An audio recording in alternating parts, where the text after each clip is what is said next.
Hey there, welcome back to the channel. Today I will tell you how to transfer money from Paysafecard to Revolut. It's very easy to do.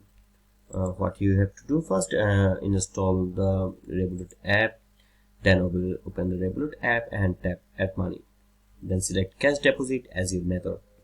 Accept passive terms and condition and enable geolocation to find the nearest partner store. Enter the desired deposit amount, generate a barcode and present it to the cashier at the selected store. Pay the specified amount in cash. The fund should appear in your Revolut account within 10 minutes. There is another method. You can transfer Paysafecard funds to platforms like PayPal and then moving the money to Revolut. This process can be complex and may involve additional fees.